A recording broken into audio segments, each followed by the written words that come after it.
नमस्कार, news for nation देख रहे हैं आप। आपके साथ मैं हूं रजा शर्मा। बिहार में कुछ ही महीने बाद होने वाले बिहार विधानसभा चुनाव में महागठबंधन वर्सेस एनडीए की लड़ाई भले ही देखने को मिलेगी, लेकिन उससे ठीक पहले एनडीए में जेडीयू वर्सेस एलजेपी की लड़ाई देखने को मिल रही है। चिराग पासवान अपनी तलखी बढ़ाते जा रहे हैं। भले ही एनडीए के घटक दल ये लाख दावे कर ले कि एनडीए में ऑल इज वेल है, लेकिन चिराग पासवान की एक्टिविटी और उनकी तलखी साफ तौर पर बता रही है कि एनडीए में कुछ भी ठीक नहीं। एक तरफ जहां चिराग पासवान की पार्टी ने पहले ही ये दावा कर दिया था कि एलजेपी 143 सीटों पर दावा ठोकेगी और उसको फिर से मजबूती दे दी गई। जी हां, कल बुधवार को चिराग पासवान ने एक बैठक की और इस बैठक में भी इस बात पर मुहर लगा दी गई और दावा पेश कर दिया गया कि एलजेपी 143 सीटों पर लड़ेगी ही, जिसके बाद से एनडीए में टेंशन की स्थिति बरकरार है।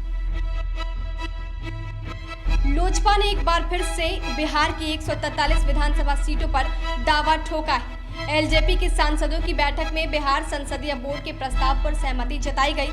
बिहार संसदीय बोर्ड की बैठक में 143 विधानसभा सीटों पर चुनाव की तैयारी की बात कही गई थी। पार्टी सांसदों की तरफ से चिराग पासवान को गठबंधन और सीट बंटवारे पर फैसला लेने के लिए अधिकृत किया गया है और इसको लेकर जल्द ही एलजेपी की केंद्रीय संसदीय बोर्ड की बैठक बुलाई गई, जिसमें 143 सीटों पर चुनाव लड़ने पर अंतिम फैसला होगा। इससे पहले बुधवार को दिल्ली में लोक जनशक्ति पार्टी के सांसदों की बैठक के बाद बिहार प्रदेश के अध्यक्ष और समस्तीपुर से सांसद प्रिंस राज ने कहा कि बिहार संसदीय बोर्ड से 143 सीटों की सूची मांगी गई।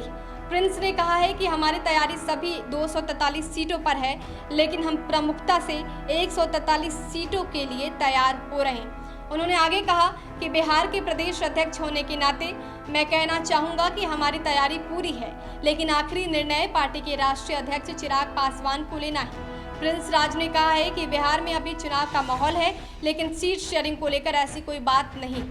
पार्टी के पूर्व सांसद सूरजभान सिंह ने बैठक के बाद कहा कि चिराग पासवान ही हर मुद्दे पर फैसला लेंगे।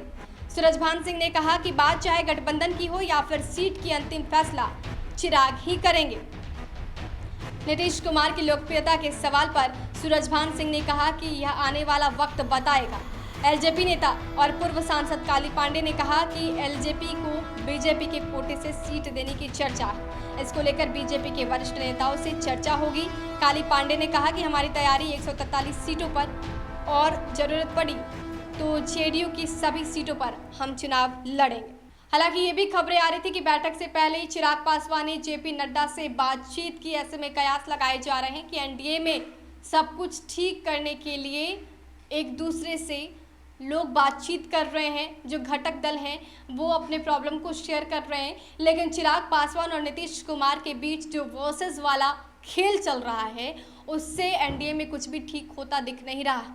एक तरफ चिराग पासवान तलखी बढ़ा रहे हैं तो दूसरी तरफ नीतीश कुमार भी पीछे हटने के मूड में नजर नहीं आ रहे हैं। और इसी बीच ये दावा कि 143 सीटों पर एलजेपी चुनाव लड़ेगी और इसके साथ जेडीयू जहां से अपने उम्मीदवार को उतारेगी वहां एलजेपी कठोर चुनौती देगी, तो कहीं ना कहीं ऐसे में ये स्पष्ट हो रहा है कि एनडीए में सब कुछ ऑल इज वेल नहीं है। फिलहाल ये वक्त बताएगा कि सीट शेयरिंग का मसला एनडीए में कैसे सॉल्व होता है। फिलहाल के लिए इतना ही। बने रहे हमारे साथ और देखते रहे न्यूज फॉर नेशन। नमस्कार।